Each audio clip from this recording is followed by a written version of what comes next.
ராஜாதிராஜ ராஜ கம்பீர ராஜ மார்த்தாண்ட ராஜ குலதிலக. இது என்ன ஆக்ஷன் பிலிமா காமெடி பிலிமா? ரேடியோ சபா. ரேடியோ சபா. ஆஹா, கிளம்பிட்டாயா கிளம்பிட்டாயா. ஹலோ, ஸ்ரீநாத் போட்டோகிராஃபியா? ஆமா, நீங்க? கல்யாணம் முடிஞ்சு 2 வருஷம் ஆச்சு, இன்னும் என்னோட கல்யாண வீடியோ வரல. இப்போ என்னுடைய மகளுக்கு 1 வயசாக போகுது. எப்போதான் தருவீங்க? ஐயோ, தப்பா நினைக்காதீங்க, கொஞ்சம் வேலை கூடிருச்சு, அதனால தான். இன்னும் 1 மாசத்துல உங்களுக்கு நான் தந்துடுவேன், ஷுவரா தந்துடுவேன். இதைத்தான் 2 வருஷமா சொல்லிக்கிட்டு இருக்கிறீங்க. மனுஷன் 1008 வேலையில இருக்கும்போது தான் வருவாங்க. வீடியோ தா, அதத்தா, இதத்தான்னு. இவங்களோட வீடியோலாம் எங்க இருக்குதோ தெரியலையே. நீங்க ஸ்ரீநாத் தானே? என்ன ஞாபகம் இருக்கா? சாரி, இல்லையேங்க. ஏங்க, நீங்க தாங்க என் கல்யாணத்துக்கு வீடியோ எடுத்தீங்க. ஐயையோ, சாரி சார், உங்க வீடியோவை நான் இன்னும் 2 மாசத்துல தந்துடுறேன். என்ன வளர்றீங்க? நீங்க எப்போவோ எனக்கு ஆல்பம், டிவிடி எல்லாம் தந்துட்டீங்க. ஓ, தந்துட்டேனா? இல்ல, நிறைய பேரோட ஆல்பம் எதுவுமே இன்னும் குடுப்படல, அதான் நானும் தப்பா நினைச்சிட்டேன். ஆமா, அப்புறம் எப்படி இருக்குது உங்க மன வாழ்க்கை? உங்க உதவியால இப்போதான் சந்தோஷமா போகுது சார். இப்போதான்னா புரியல. ஆமா, கல்யாணமாகி 6 மாசம் வரனா, அது நாங்க சந்தோஷமாவே இல்லை. விவாகரத்து வரைக்கும் போயிட்டோம்னா பார்த்துக்கோங்களேன். அதுக்கப்புறம் உங்க உதவியால தான் நாங்கள் 2 பேரும் திரும்பியும் சேர்ந்துக்கிட்டோம். ஏன் உதவியா?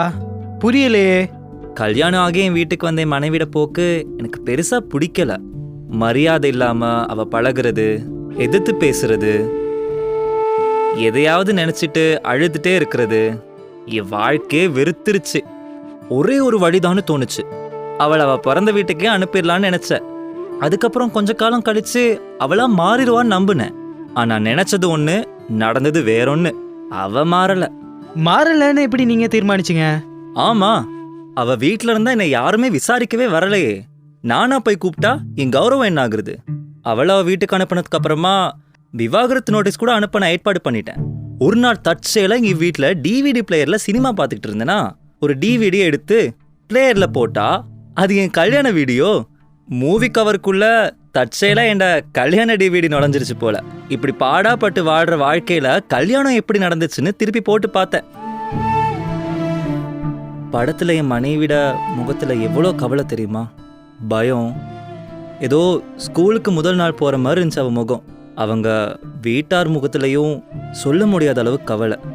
25 வருஷமா அந்த குடும்பத்துல ஒரே சூழல்ல வளர்ந்த அந்த பெண் முழுசா ஒரு புதிய சூழலுக்கு போகும்போது அவ எவ்வளோ மிஸ் பண்ணுவா, அவ எவ்வளோ விஷயங்களை எதிர்கொள்ள போறா, எப்படி சமாளிப்பா, இப்படி எல்லாமே அவன் முகத்துல நான் பார்த்தேன்.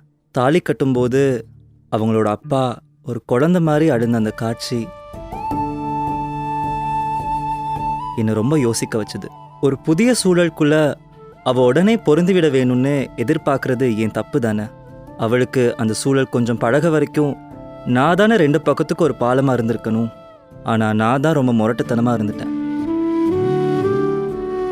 அதுதான் இப்போ டிவோர்ஸ் வரைக்கும் ஒரு பிரச்சனாவே மாறிடுச்சு. பிறகு அப்புறம் என் பேரண்ட்ஸ் கிட்ட பேசினேன். அனாவசியமா ஒரு பொண்ணை அவதிக்குள்ளாக்குறது என் உரிமை இல்லைல்ல. அவ கூடவே வாழ முடியாத பட்சத்துல பரந்த மனசோட எனக்கு எந்த பொண்ணோடையும் வாழ முடியாது. அதனால அந்த டிவோர்ஸ் நோட்டீஸை வாபஸ் வாங்கலான்னு முடிவெடுத்தேன். அவங்க வீட்டுக்கும் போயிட்டு விவரம் சொன்னப்போ அவங்க வீட்டில் எல்லாருமே கதறி அழுதுட்டாங்க சார். என் குடும்பத்தையும் அனுசரித்து போகாம அவளுக்கு வேணுமான மாதிரி வாழ்ந்தது அவ தப்புதான் அவளும் ஒத்துக்கிட்டா. இந்த சந்தோஷமான சூழ்நிலை எங்கள் வீட்டில் நிலவ நீங்கள் எடுத்த அந்த வீடியோ தான் காரணம். ரொம்ப நன்றி சார், ரொம்ப நன்றி.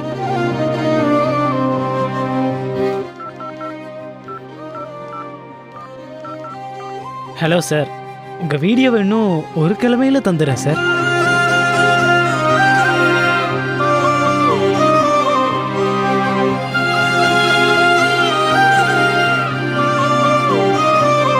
ரேடியோ சபா.